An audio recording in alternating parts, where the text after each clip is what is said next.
संत गहिरा गुरु विश्वविद्यालय अंबिकापुर के क्षेत्राधिकार में शासकीय विजय भूषण सिंह देव कन्या स्नातकोत्तर महाविद्यालय जसपुर से मैं डॉक्टर देवनीश मिंज एमए द्वितीय सेमेस्टर के प्रथम प्रश्न पत्र के यूनिट 3 से आधुनिक पूंजीवाद का विश्लेषण शीर्षक पर आज हम चर्चा करेंगे।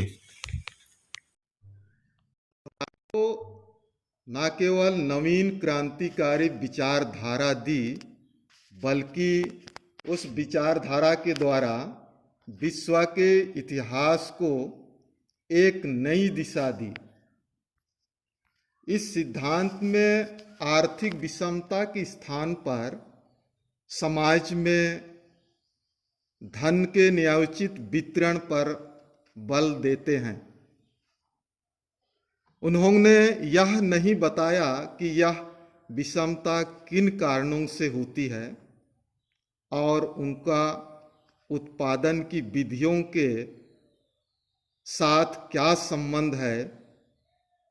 इन्होंने समाज की प्रगति और विकास के नियमों को समझने का प्रयत्न नहीं किया।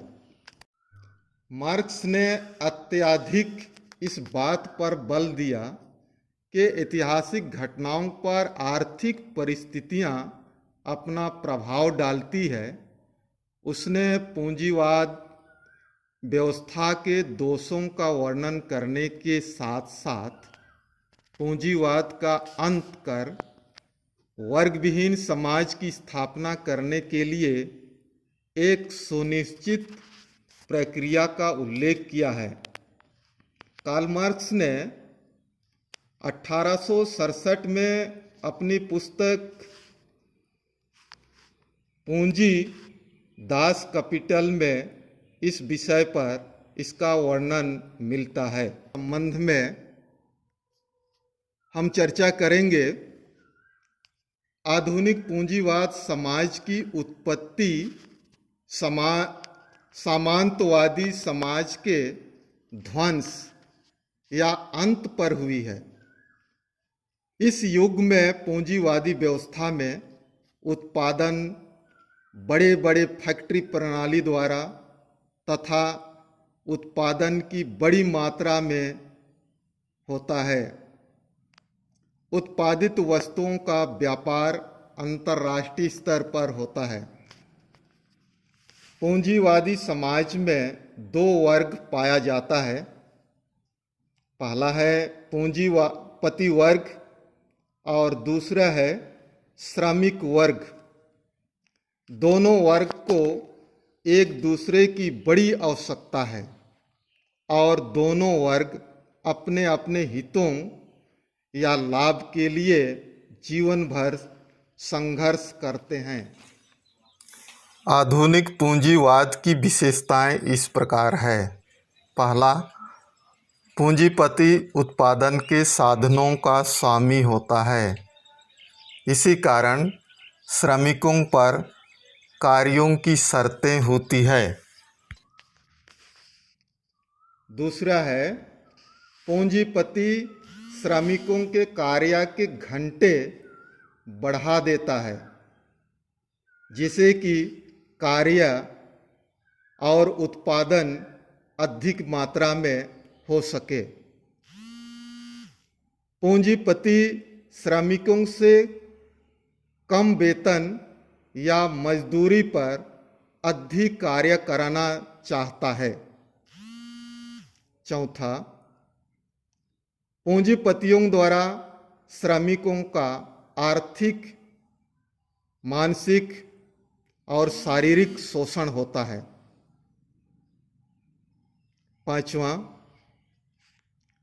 इस व्यवस्था में श्रमिक वर्ग पूंजीपतियों द्वारा लगाई गई शर्तों को स्वीकार नहीं करने पर परिवार को भुखमरी और कर्मचारी को बेरोजगारी का समय समय पर भुगतना पड़ता है।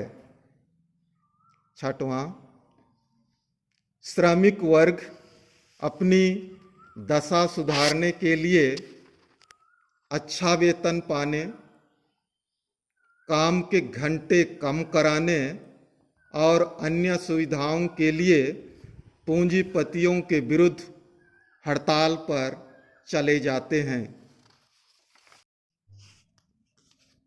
के विनाश के कारण मार्क्स ने इसके विनाश के कई कारणों का उल्लेख किया है।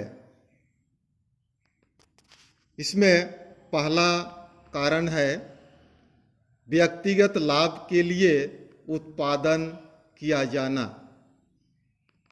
समाज के हित में उत्पादन नहीं होना।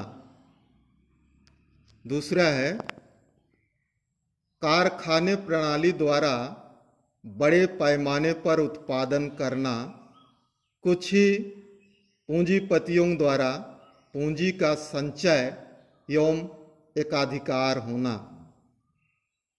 तीसरा है पूंजीवादी उत्पादन प्रणाली में श्रमिकों में आर्थिक संकट एवं कष्टों में वृद्धि होना। चौथा है पूंजीवादी व्यवस्था में श्रमिकों में एकता का उदय होना। पांचवा है राष्ट्रीय एवं अंतर्राष्ट्रीय स्तर पर श्रमिक आंदोलन का जन्म और विकास होना। ये मुख्यतः 5 कारण माना गया है।